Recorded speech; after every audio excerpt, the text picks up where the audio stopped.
Hello good morning students. आइए आज हम रामायण का अध्याय 1 अवधपुरी में राम का आगे अध्ययन करते हैं। महर्षि विश्वामित्र का क्रोध बढ़ता ही जा रहा था। दरबार भी कुछ अनिष्ट होने की आशंका से शंकित था। उन्हें भी लग रहा था कि कुछ बुरा होने वाला है। वे कुछ भी नहीं समझ पा रहे थे। महर्षि और महाराज के बीच में बोलना भी उचित नहीं था। वहीं मुनि वशिष्ठ चुपचाप आकर महाराज दशरथ के पास खड़े हो गए और थोड़ी देर बाद स्वयं को संभालते हुए उन्होंने महर्षि से विनती की, महामुनि, मेरा राम तो भी 16 वर्ष का भी नहीं हुआ है। वह राक्षसों से कैसे लड़ेगा? वो मायावी हैं, उनके छल कपट को वो कैसे समझेगा? इससे तो अच्छा होगा कि आप मेरी सेना को ले जाएं या फिर मैं स्वयं आपके साथ चलूं और राक्षसों से युद्ध करूं। राजा दशरथ की बात सुनकर महर्षि विश्वामित्र ने कोई भी प्रतिक्रिया व्यक्त नहीं की। उन पर इसका कोई भी प्रभाव नहीं हुआ, लेकिन वो क्रोधित थे और अपने क्रोध को व्यक्त नहीं कर पा रहे थे। राजा दशरथ ने कहा कि महामुनि, मैं राम के बिना नहीं रह सकता। आप राम को छोड़कर आप मुझसे कुछ भी मांग ले, क्योंकि मैं उससे बहुत अधिक प्रेम करता हूँ। लेकिन महर्षि का क्रोध और भी बढ़ गया।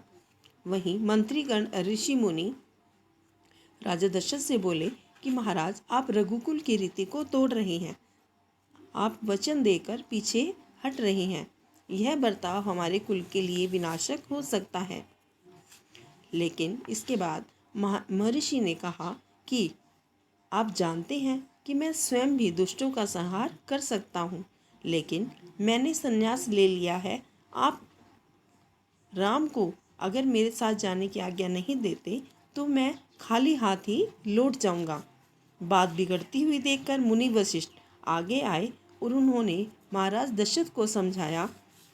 राम की शक्ति और उनकी प्रतिज्ञा तोड़ने के संबंध में महर्षि विश्वामित्र के साथ रहने पर उन्होंने कहा कि राम को लाभ ही लाभ होने वाला है। उन्हें इससे कोई भी हानि नहीं होगी।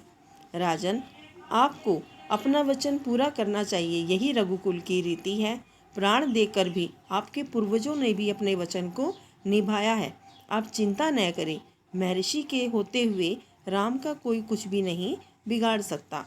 महाराज दशरथ की चिंता इससे कुछ कम हुई, लेकिन उनका मन अभी भी दुखी था, क्योंकि उन्हें वो पुत्र का वियोग सहन नहीं कर सकते थे। गुरु वशिष्ठ ने कहा, महाराज, महर्षि विश्वामित्र सिद्ध पुरुष हैं। वो तपस्वी हैं, अनेक विद्याओं के जानकार हैं। वे कुछ सोच समझकर ही राम को अपने साथ लेने के लिए आए हैं। राम उनके साथ रहकर नई नई विद्या सीखेंगे। आप राम को महर्षि विश्वामित्र के साथ जाने की आज्ञा दें और राम को उन्हें सौंप दें। दशरथ ने मुनि वशिष्ठ की बात दुखी मन से स्वीकार कर ली, लेकिन वो राम को अकेले नहीं भेजना चाहते थे। उन्होंने विश्वामित्र से आग्रह किया कि वे राम के साथ उनके छोटे भाई लक्ष्मण को भी ले जाएं। महर्षि विश्वामित्र ने महाराज दशरथ